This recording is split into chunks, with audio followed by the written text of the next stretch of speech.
Hi everyone, Tim Hodges and Cam McConville with the Armour All Summer Grill. We're looking ahead to 2017 and some of the big stories, and in Supercars, one of the biggest stories of all will be the debut of the Swiss Miss Simona di Silvestro.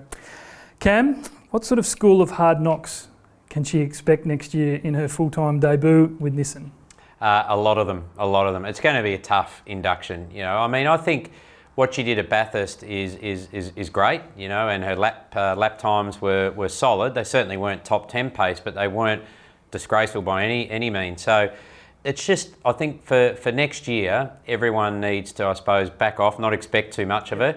There'll be circuits, probably 90% of the circuits, let's be honest, that she needs to learn. I know that she tested at Winton. In fact, I was there the day she was at Winton. Her lap times were respectable, but that was more working with Renee, on pit stop strategies and co-driver practice and all that sort of stuff. I think we need to measure her by year 2. But look, there's no doubt she's going to find it hard, I think, to break into the top 20. Do you feel for her that all eyes will be on her every session, every lap, but every circuit she goes to will be brand new apart from Mount Panorama and Winton?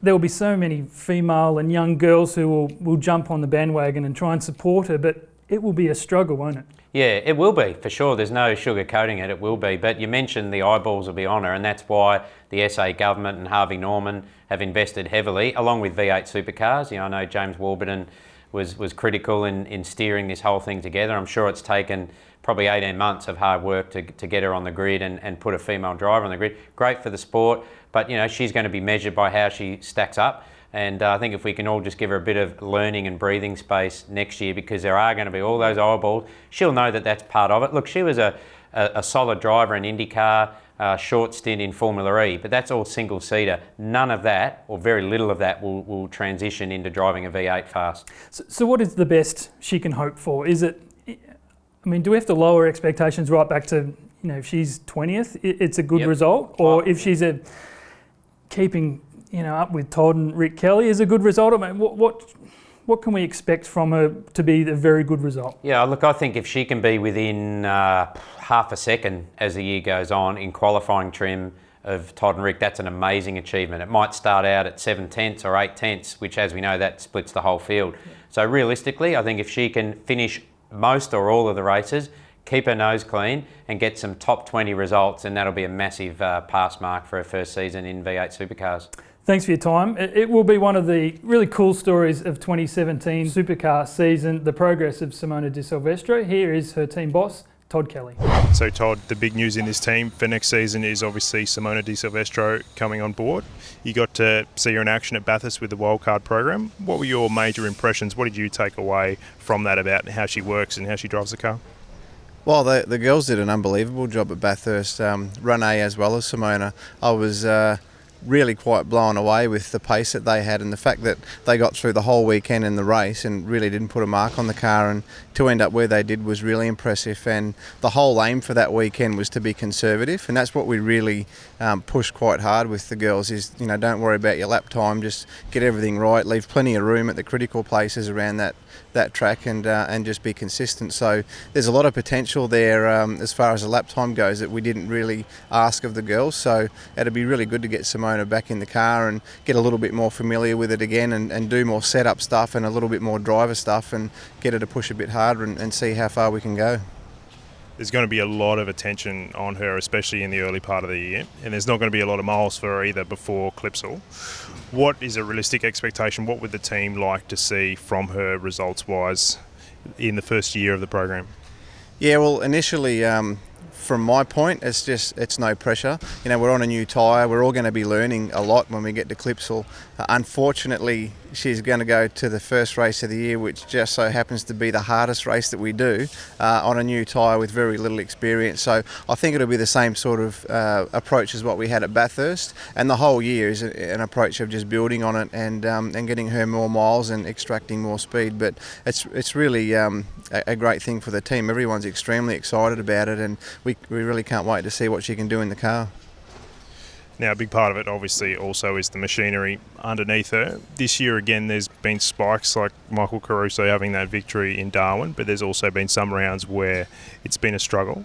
What do you still need to get from the car? We've talked a lot in the past about engine and aero individually, but what is needed for you guys to take that next step?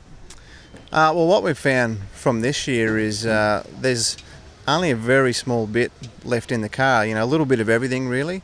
The biggest thing is getting everything absolutely right on the day, driving it spot on, getting the setup spot on, managing the whole weekend spot on. And the times that we've done that, we've got a result out of it. The cars are capable of it. So a little bit more out of the car, but a lot more focus on actually just getting all of the little things right now and building on what we've already got.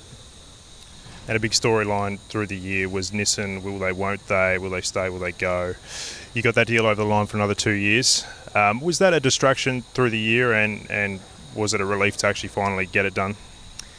Yeah, it was certainly a relief, and you'd be lying if you're saying that had no effect, because uncertainty isn't the best thing in any environment, especially in an elite sporting environment. So, Nissan were really fantastic through the whole process, and it took probably a lot longer than any of us wanted, which probably had a little bit of an impact through that period of this year. But all in all, everyone's absolutely rapt to continue the partnership with Nissan. They've been absolutely amazing to us, not just with what we do here on the track, but all the activations and the GDR stuff and the 12-hour. It's an unbelievable partnership. So hopefully we can keep building on that and really get these cars and our team here to where Nissan deserves it to be.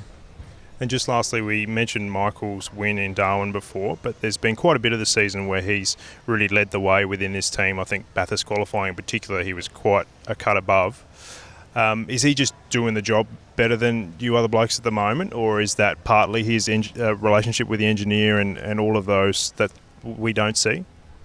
Yeah, Michael's certainly doing a good job. He can extract the most out of the car in any given day, and the key to that is a lot of it is just the continuity. He's had the same engineer forever. He's been in the same team with the same car, the same group of people around him, and any successful driver and engineer and team combination really has had that behind them. So that's one of the strengths. And bottom line is they both do just an amazing job. Steve, Michael's engineer, and himself. And once you've got that momentum, it's it's hard to catch those guys. But it's good. We've got a benchmark, and there's times where we've been able to be better than. But majority of the time, he's showing us how it's done. So it's a good benchmark to head into next year with. Each week, Armour All will be giving away the ultimate summer essentials pack. The pack comprises a range of products to keep your car cool and clean this summer. The pack includes Armour All Wash and Wax Pro Glide, Armour All Sponge, Armour All Protectant, Armour All Air Fresheners, Armour All Cream Cut and Polish, Armour All Windscreen Wash and Armour All Glass Wipes. You'll also win an Armour All Bucket Esky to keep you cool this summer. To enter the draw, all you have to do is click on the link in the description below and fill in your details. It's that easy. We'll see you tomorrow for another episode of the Armour All Summer Grill.